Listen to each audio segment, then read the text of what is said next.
project about women, helping women get work in non-traditional jobs when I found out about Zimmer. And I got really educated and informed and started really giving so much of my time and with learning more and I remember the office on Clifton Avenue and hanging out there a lot. And I ended up, I couldn't continue with my job because the FFL-CIO was so in favor at that point of this plant. Ran out of Let me get the batteries. Go ahead, shout Yeah, until I get it. I just got this inner conflict about it, and so I ended up, in fact, quitting my job, and I wanted to say that the courage piece really is so damn true, and I want to mention Tom Carpenter because he was a young person who was very much looked like a hippie to me, and I had moved over to Cincinnati from Northern Kentucky to go to graduate school, but I was still pretty conservative, not politically so much. I had gotten educated in graduate school, but I was to progressive thought, but I still had these conservative values in me from being raised Catholic in Northern Kentucky. And here's Tom Carpenter with his long hair, and I thought you were 19 when I first met you, and Tom was into the civil disobedience stuff, as some of y'all were here, and I was not, and I didn't think it was necessarily the way that was going to win this thing. And I remembered when Tom Applegate came into our office, and we went over to Jim Feldman's office. I want to say Jim Feldman was a lawyer that donated so many hours to defending the people that committed civil disobedience, including Tom, right? And Jim couldn't make it down here for this, but he's in Philadelphia. But we went into his office with Tom Applegate, and Tom Applegate had this gun in his pocket, and he says, "I need to go to Washington, D.C."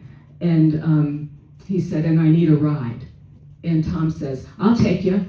And I'm like, "Tom, we don't know this guy. We don't know him from Adam, and Karen Silkwood just died, so I was saying, I don't know about this, if you should just do this." But that was the kind of courage that I saw, that this was bigger than my life, in a sense. This was so important. So I want to mention that because it's just a real strong memory for me. I ended up going to DC to learn. I wanted to learn more about how this whole system worked with the regulatory agencies and everything.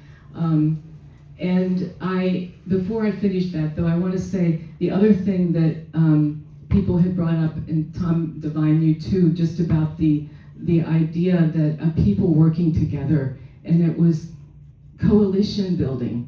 And I can remember a symbol that we created for our little organization that was a three-leaf clover, and we said it was direct action and education and legal intervention, and those three things were what we were gonna do together. And that helped me because I gradually got to see how civil disobedience was in fact a part of it. And Tom didn't mention it, Tom Carpenter, but that trial that happened out there by the Zimmer plant for the people that committed civil disobedience also was important for educating people and changing lives, because you use that defense about necessity, that this was a necessary thing to do to stop this, to save lives.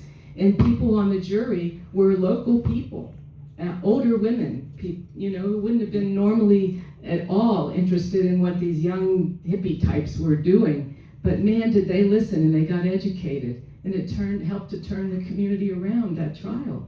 So I just want to put a plug in for that I learned. And also just the importance of recognizing that people have different roles to play.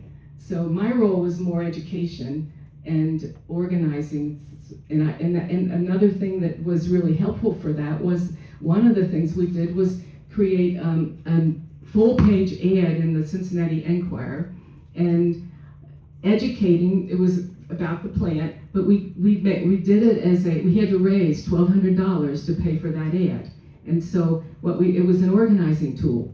We ended up getting $10 from so many people, and I got my mom and my sister, who were not at all inclined for that kind of thing, to sign on and give me their $10, and we managed to do it. And that ad just really was phenomenal.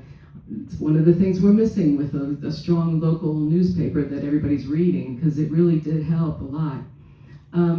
So anyway, I ended up going to work with some kind of CETA grant or something, I forget what, with Ralph Nader's organization, Critical Mass Energy Project. After 2 months, I realized I didn't want to be there. It was just too many young men, young Yale graduates, and a lot of sexism, and I didn't like it. And so I quit my job and didn't know what I was going to do, but I got volunteering at the Nuclear Information and Resource Service.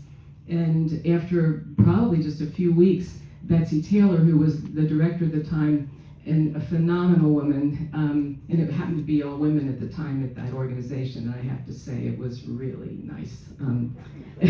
So much cooperation. And I ended up being offered the job of Information Outreach Coordinator. I said, I can't do that. I came here to learn, that's too much. And she said, you can do it, you can do it. So I ended up being the person to answer the 800 line people calling in for information about their plant. And I knew nothing about nuclear engineering and all that, but a lot of the questions were about that kind of level of detail. But I just had a lot of grace with, I was filing articles like crazy we had a service kind of clipping thing, and I was filing articles, and I'd read an article about this particular steam tube generator problem or something, this embrittlement problem, and then the next day I'd get a phone call about, can you tell me anything about this embrittlement thing? And I said, oh yes I can. I just read an article about that.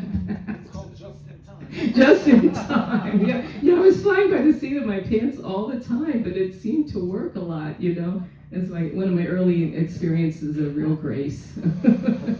Yeah. So anyway, there was, I'm Tom Devine. I want to tell you, Harriet Applegate wanted to be here, and she couldn't be. And truthfully, I couldn't remember who to call and who to contact. But I just talked to her the other night, and she told me a memory she had of Senator Metzenbaum saying to you, when he realized what information you had about this plant, and he told Tom Devine, get that out to the public now. He said, or you're going to end up in a ditch. Do you remember that? Yeah. Yeah, I mean, it was that level of courage that people were dealing with, because these guys running this show were violent, and it was dangerous. So, yeah, just gratitude to everybody. Thank you.